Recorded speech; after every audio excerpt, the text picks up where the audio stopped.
बच्चों, आज के इस वीडियो में आपका बहुत बहुत स्वागत है। मैं आपको व्याकरण के पाठों को पढ़ाने चल रही हूँ। मैंने आज इसमें से सर्वनाम पढ़ाना शुरू किया है। मैं पढ़ाने चल रही हूँ। संज्ञा तक आप पढ़ चुके होंगे, तो मैं आपको सर्वनाम के विषय में जानकारी देती हूँ। तो बच्चों, सबसे पहले आपको पदों के बारे में जानना चाहिए कि किसी वाक्य को बनाने के लिए हमें पदों की आवश्यकता होती है। शब्द जब वाक्य में प्रयुक्त हो जाते हैं तब हम उन्हें पद कहते हैं। ये जो हम संज्ञा, सर्वनाम, विशेषण, क्रिया विशेषण पढ़ते हैं, ये वाक्यों में प्रयुक्त रहते हैं। इन्हीं को हम पद कहते हैं। आपके स्तर में इतना ही जानना जरूरी है। तो संज्ञा पद आप पढ़े होंगे। मैं सर्वनाम की बात करती हूँ। सर्वनाम जो शब्द है उसका मतलब होता है सब नाम। जब कभी हम किसी सबका नाम या सर्वनाम, जब कभी हमें लगातार कोई वाक्य बोलना होता है तो हम नाम की जगह परिवर्तित करके यह, वह, वे, उन्हें, तुम्हें आदि शब्दों का प्रयोग कर लेते हैं। क्योंकि भाषा के सौंदर्य को ध्यान में रख करके एक ही संज्ञा को बार बार प्रयोग करके यदि बोला जाएगा तो वो सुनने में अच्छा नहीं लगेगा, लिखने में भी अच्छा नहीं लगेगा। तो इसी कारण संज्ञा के स्थान पर हम जिन शब्दों का प्रयोग करते हैं वही शब्द सर्वनाम होते हैं। तो अगर मैं यहाँ पर एक पुस्तक से एक पैराग्राफ पढ़ती हूँ, आप उसे सुनिए। शब्द पैराग्राफ इस प्रकार है। आधुनिक भारत के प्रमुख वैज्ञानिकों में डॉक्टर साराभाई का महत्वपूर्ण स्थान है।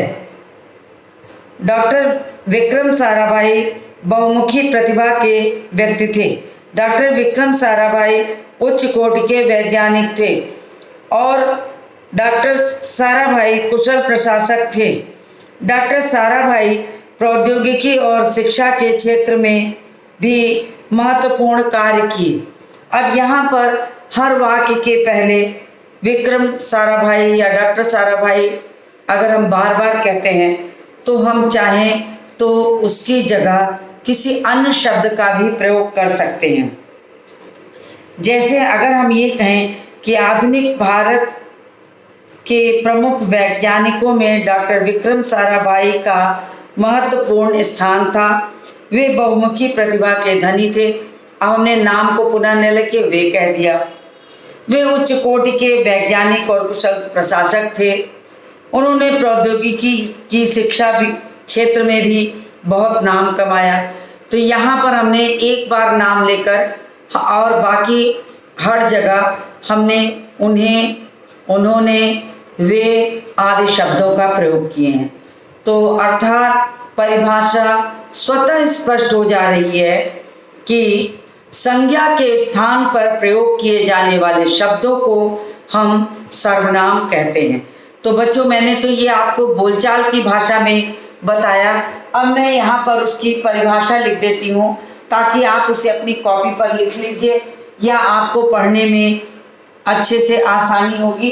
तो मैं सबसे पहले सर्वनाम की परिभाषा लिखती हूँ। आप भी लिखिए साथ साथ अपनी कॉपी पेन लेके। संज्ञा के स्थान पर प्रयोग किए जाने वाले शब्दों को सर्वनाम कहते हैं। तो देखिए यहाँ पर मैंने लिख दिया। उदाहरण भी छोटा सा आपको जैसे लिख के मैं लिख देती हूँ। उदाहरण जैसे जैसे यह, वह, वे, उन्हें इत्यादि।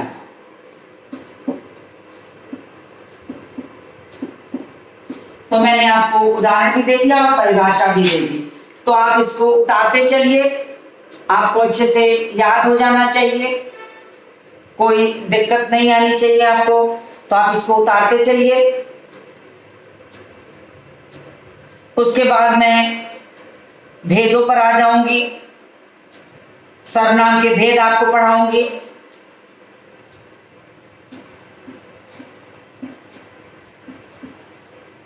सर्वनाम के भेद।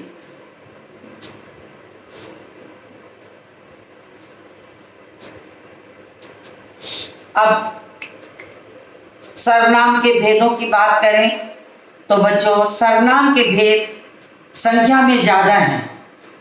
यही कारण है कि बच्चों को संज्ञा के भेद, विशेषण के भेद ये याद हो जाते हैं, मगर सर्वनाम के भेद 6 होने के कारण वो उन्हें जल्दी याद नहीं कर पाते।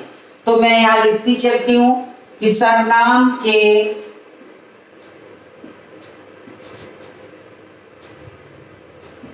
मुख्य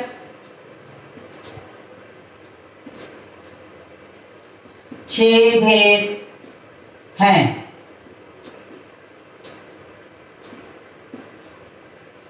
मैं यहां नाम लिखती हूं,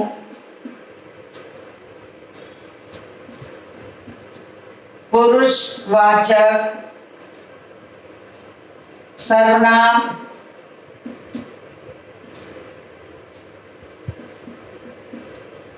निश्चयवाचक सर्वनाम,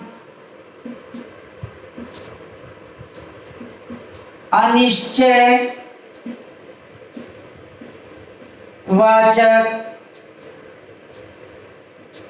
सर्वनाम,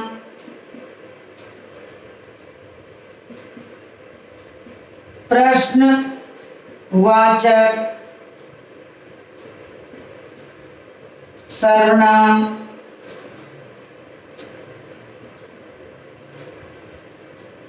निजवाचक सर्वनाम और आखिरी है संबंध वाचक सर्वनाम। तो बच्चों, आप इसके भेदों के नाम लिख लीजिए, अपनी कॉपी पर ये उतार लीजिए। सर्वनाम के भेद मुख्यतः 6 हैं। पुरुषवाचक सर्वनाम, निश्चयवाचक सर्वनाम, अनिश्चयवाचक सर्वनाम, प्रश्नवाचक सर्वनाम, निजवाचक सर्वनाम और संबंधवाचक सर्वनाम। तो आप इसको अपनी कॉपी पे उतार लीजिए। मैं कुछ सेकंड रुकती हूँ, स्क्रीनशॉट भी लेके रख लीजिए। उसके बाद मैं आपको पुरुषवाचक सर्वनाम पढ़ाने चल रही हूँ। इतनी बात अगर आपके समझ में आ गई है तो मैं सीधे अब आ जाती हूँ पुरुषवाचक सर्वनाम पर। तो आप इतना उतार लिए होंगे, मैं इसको रब करना चाहूंगी। अगर आपने नहीं लिखा है तो इसे उतार लीजिए। उतारने के बाद आप पहली हेडिंग अपने कॉपी के ऊपर के हिस्से पर पहली डाल दीजिए, पुरुषवाचक सर्वनाम, क्योंकि अब मैं आपको यही सर्वनाम पढ़ाने चल रही हूं। तो आप इसकी हेडिंग यहां तक डाल सकते हैं। जो मैंने अभी नहीं लिखा है, मैं आपका इंतजार कर रही हूं कि आप इसको उतार लीजिए, तब मैं आगे का लिखूं। उम्मीद है आपने लिख लिया होगा। तो मैं ऊपर के हिस्से को रब करती हूं, परिभाषा के हिस्से को, और मैं हेडिंग डालती हूं पुरुषवाचक सर्वनाम।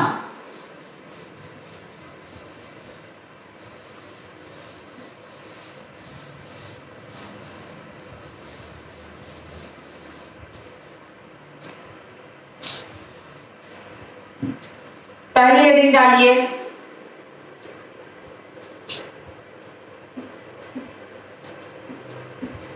पुरुषवाचक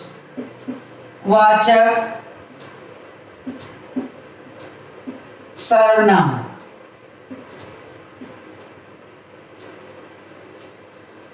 बच्चों पहले बोलचाल में आप सुन लीजिए, समझ लीजिए, फिर बाकी चीजें हम पढ़ेंगे और लिखेंगे। सबसे पहले ये जान लीजिए कि पुरुषवाचक सर्वनाम हमेशा बोलने वाले के लिए, सुनने वाले के लिए या किसी तीसरे अन्य के लिए ही प्रयोग किया जाता है। यानी वो सर्वनाम जो वक्ता के लिए, बोलने वाले के लिए शब्द प्रयोग किया जाता है वक्ता, सुनने वाले के लिए शब्द प्रयोग होता है श्रोता, और जो वक्ता भी नहीं है, श्रोता भी नहीं है, वो अन्य में चले जाते हैं।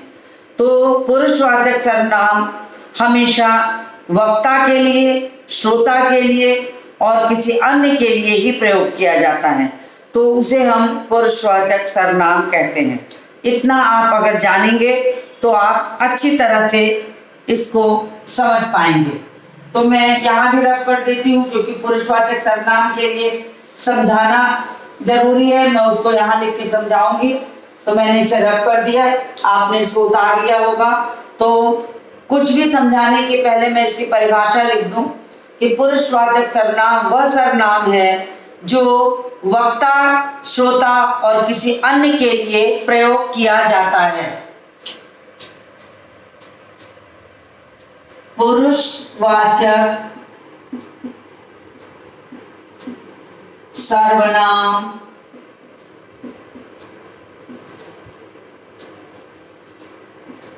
वह सर्वनाम है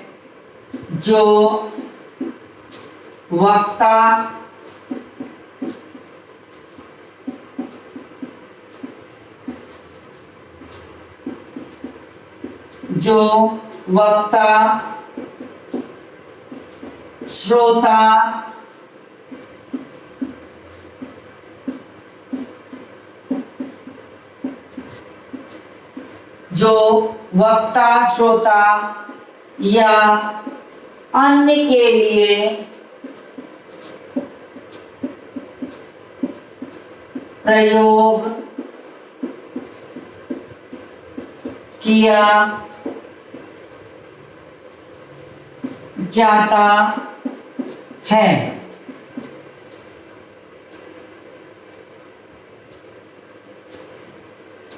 अब आपको ये जानना जरूरी है कि वक्ता, श्रोता और अन्य कौन होते हैं। तो वक्ता हमेशा मैं हूं, श्रोता हमेशा आप रहेंगे। तो इसके उदाहरण भी यही है, वक्ता जो होगा मैं और हम, श्रोता तुम और आप, और जब मैं अपनी बात आपसे कहूं किसी तीसरे के लिए तो वो अन्य में चला जाएगा। ये बात आप ध्यान में रखकर चलिए। तो इसके भेद के साथ ही मैं आपको बताती हूं, पुरुषवाचक सर्वनाम के 3 भेद हैं। पुरुषवाचक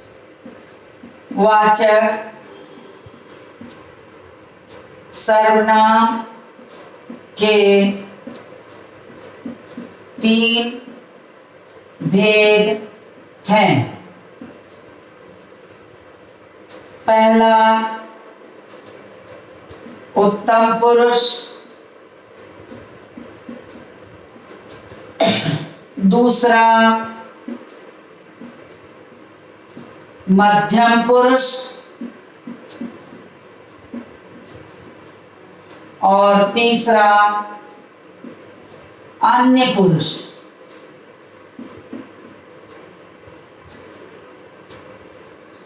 अब उत्तम पुरुष कौन है? मैं और हम। यानी उत्तम पुरुष का जो उदाहरण है वो क्या है? मैं और हम। मध्यम पुरुष का उदाहरण क्या है? तुम और आप। अब अन्य पुरुष के लिए वह, वे, उन्हें। तो अगर आप इस तरीके से ये जानिए कि पुरुषवाचक सर्वनाम किनके लिए प्रयोग किया जाता है, तो आप जान लीजिए पुरुषवाचक सर्वनाम हमेशा बोलने वाले के लिए और सुनने वाले के लिए तथा बोलने वाला सुनने वाले से जब किसी तीसरे के लिए कहने लगता है तो तीनों के लिए पुरुषवाचक सर्वनाम का प्रयोग किया जाता है। इन्हीं तीनों का ये पुरुषवाचक का भेद हो जाता है। यानी बोलने वाले जो होंगे, जितने भी होंगे, वो उत्तम पुरुष में आ जाएंगे। सुनने वाले जितने होंगे वो मध्यम पुरुष में आ जाएंगे और अन्य जो होंगे वह, वे, उन्हें, उसे, ये सारे अन्य पुरुष में आ जाएंगे। तो इसलिए मैंने आपको ये तीनों बताया। अब आप चाहें तो इसको विस्तार से भी लिख सकते हैं कि उत्तम पुरुष किसे कहते हैं। अब इसकी परिभाषा बिल्कुल इसी से निकल आ रही है। वह सर्वनाम जो बोलने वाले के लिए प्रयोग किया जाता है उसे उत्तम पुरुष कहते हैं, जैसे मैं और हम। मध्यम पुरुष की परिभाषा क्या हो जाएगी? वह सर्वनाम जो सुनने वाले के लिए प्रयोग किया जाता है उसे मध्यम पुरुष कहते हैं। फिर अन्य पुरुष की परिभाषा, वह सर्वनाम जो न बोलने वाले के लिए प्रयोग किया जाता है न सुनने वाले के लिए, बल्कि किसी तीसरे के लिए कहा जाता है, उसे हम अन्य पुरुष करते हैं। तो ये हुआ उदाहरण। अब मैं इसकी परिभाषा बोर्ड पर लिखने चल रही हूं, तो आप पहली हेडिंग डालिए उत्तम पुरुष।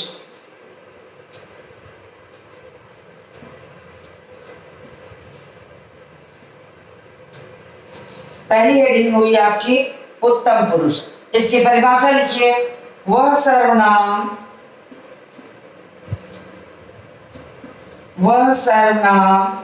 जो सदैव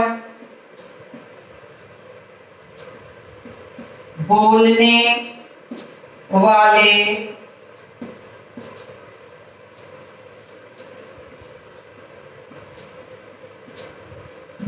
के लिए प्रयोग किया जाता है उसे उत्तम पुरुष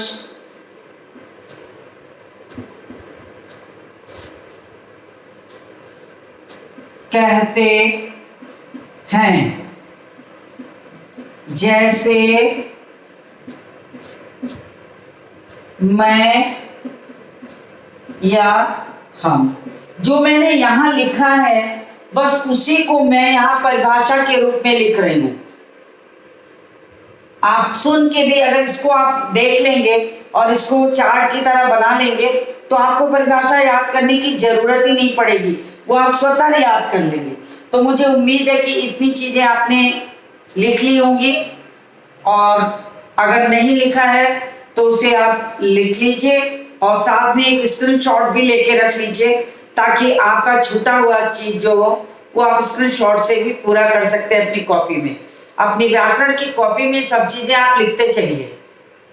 कक्षा 6 के विद्यार्थी को जब तक वो लिखेगा नहीं तब तक उसे चीजें समझ में नहीं आएंगी। तो आप समझिए और साथ में लिखिए, तो आपको समझ में चीजें आ जाएंगी। तो मैंने उत्तम पुरुष तक लिख दिया। मैं ऊपर के हिस्से को रब कर रही हूँ, आपने इसको उतार लिया होगा, तो मैं इसको रब कर रही हूँ। मैं अब मध्यम पुरुष की परिभाषा यहाँ लिखने चल रही हूँ। तो आप मध्यम पुरुष की हेडिंग डाल लीजिए अपनी कॉपी पर। आप मध्यम पुरुष हेडिंग डालिए। दूसरा लिखिए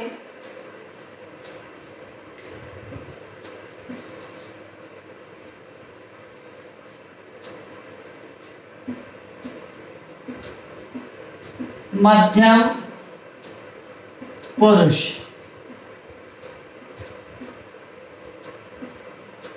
अब ठीक यही परिभाषा मध्यम पुरुष के लिए भी प्रयोग हो जाएगी कि वह सर्वनाम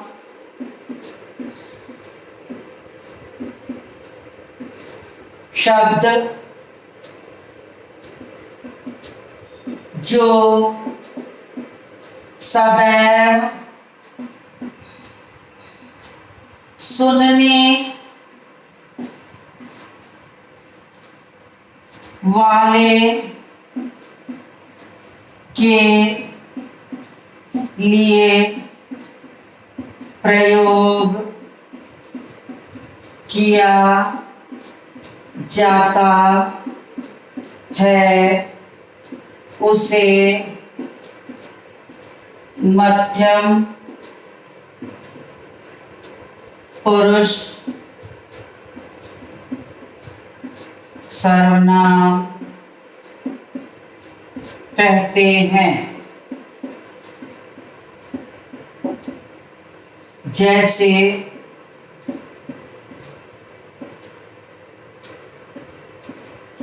जैसे तुम और आप, जैसे तुम आप, ये हो गया आपका मध्यम पुरुष। अब मैं यहाँ इस हिस्से को भी रब कर रही हूं, आपने ये भी उतार लिया होगा, लिख लिया होगा, तो मैं इसे भी रब कर देती हूँ।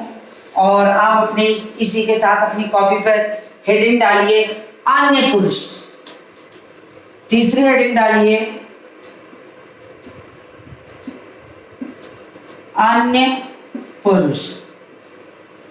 तो मैंने आपको पहले ही बताया कि जो सर्वनाम न वक्ता के लिए प्रयोग किया जाता है न श्रोता के लिए, तो उसे हम अन्य पुरुष कहते हैं।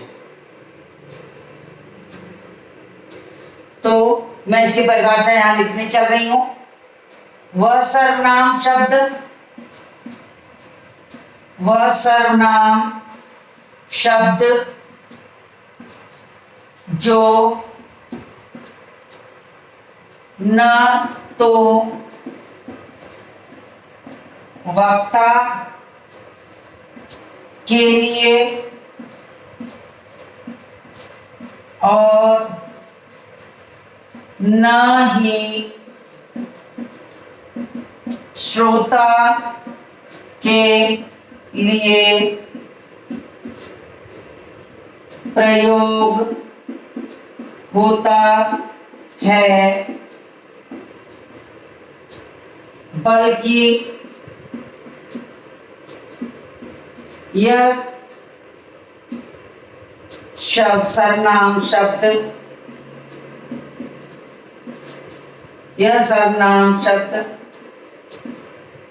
किसी अन्य के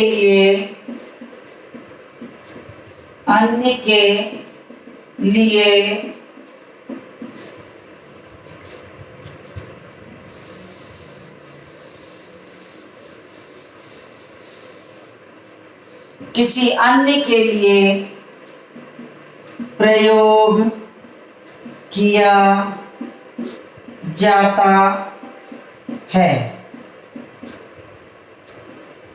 जैसे वह, वे, उन्हें।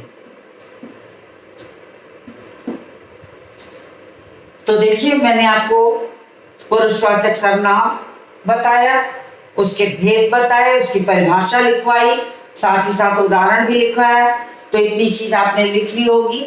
तो मैं आगे बढ़ूंगी, आप इसके साथ साथ मैं थोड़ा कुछ लिख लेने के बाद मैं इसीलिए थोड़ा धीमी हो जाती हूँ कि आपका कुछ छूटा हो तो आप उसे उतार सकिए।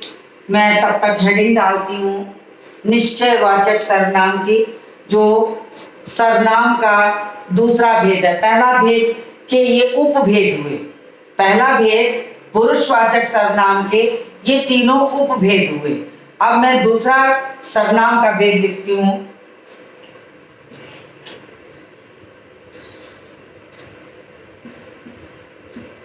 निश्चयवाचक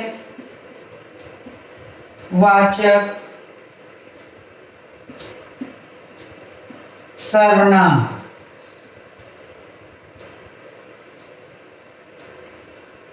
अब निश्चयवाचक सर्वनाम, जैसा कि शब्द से ही पता चलता है कि जो सर्वनाम किसी निश्चित व्यक्ति या वस्तु की बात करता है उसे हम निश्चयवाचक सर्वनाम करते हैं। या वो हमारे पास हो सकती है या हमारे दूर हो सकती है। लेकिन किसी निश्चित व्यक्ति हो या निश्चित वस्तु हो तो उसके लिए जब जो सर्वनाम प्रयोग होगा उसे हम निश्चयवाचक सर्वनाम कहते हैं। मुझे उम्मीद है आपको समझ में आ रहा होगा। जैसे हम कहें यह मेरी पेन है, ये पेन मेरी है, तो हमने कहा मतलब ये वाली पेन मेरी है। यहां निश्चितता का बोध है कि यही वाली पेन मेरी है। तो जहां कहीं भी वस्तु या व्यक्ति की निश्चितता का बोध होगा वहां निश्चयवाचक सर्वनाम होता है। तो मैं इसकी परिभाषा लिखने चल रही हूं, तो आप लिखिए, वह सर्वनाम शब्द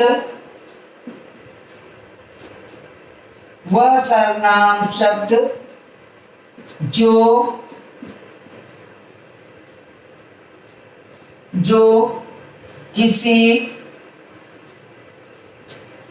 निश्चित व्यक्ति या वस्तु का बोध कराते हैं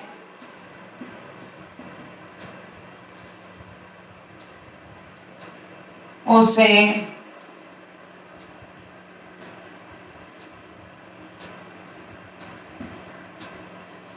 निश्चयवाचक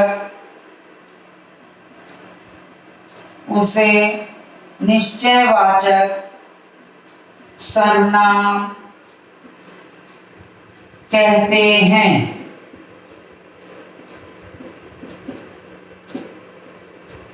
अब इतना आप उतार लीजिए, फिर मैं इसका उदाहरण लिखती हूं, क्योंकि उदाहरण अभी नीचे आपको दिखाई दे जाएगा। आप इतना उतारिए, मैं आपका 2 मिनट इंतजार करती हूँ। सिर्फ 1 मिनट में ही आप लिख लेंगे इसको। अब इसका उदाहरण लिखिए, यह राम की पुस्तक है। मैं उदाहरण भी यही लिख देती हूँ, जैसे यह राम की पुस्तक है। दूसरा उदाहरण लिखिए, इसको पहला कर लीजिए ताकि आपको समझ में आ जाएगा। दूसरा उदाहरण लिखिए, आपको दिखाई दे रहा होगा नीचे की लाइन में मैंने लिखा है, तो मुझे उम्मीद है कि आपको दिख तो रहा होगा। उसके बाद की चीजों को मैं ऊपर लिख दूंगी। आप लिखिए, यह मेरा तोता है। अब ये निश्चित हो गया कि ये राम की पुस्तक है और ये तोता मेरा है। तो जहां ये भाव मिलेगा, निश्चितता का बोध हो व्यक्ति के प्रति, वस्तु के प्रति, तो वहां पर ये निश्चयवाचक सर्वनाम होगा। तो मैंने आपको इतनी बात समझाई है, मुझे उम्मीद है कि आपको ये बात समझ में आ गई होगी। और इसके बाद मैं आपको अनिश्चयवाचक सर्वनाम बताऊंगी। तो जबकि ठीक इसके विपरीत भाव देने वाला होगा अनिश्चयवाचक सर्वनाम, जहां हम कहते हैं कि वह सर्वनाम जो किसी निश्चित व्यक्ति या वस्तु का बोध कराता है उसे हम निश्चयवाचक सर्वनाम कहते हैं।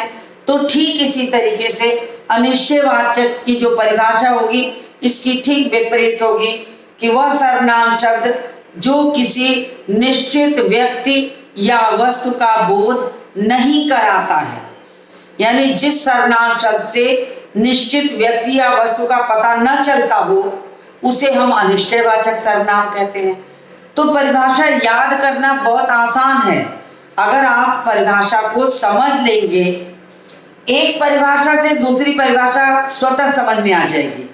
जैसे आपको अगर निश्चयवाचक सर्वनाम पूरी तरीके से स्पष्ट हुआ तो अनिश्चयवाचक सर्वनाम तो कुछ है नहीं, बस उसमें आपको नहीं जोड़ना है कि वो नहीं कराता है, आपको अपने आप परिभाषा याद हो जाएगी।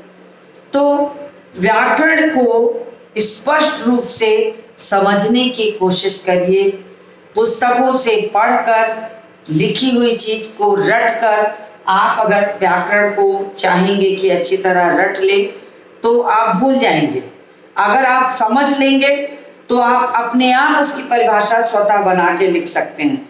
तो यहाँ पर मैंने आपको 2 उदाहरण दे दिए।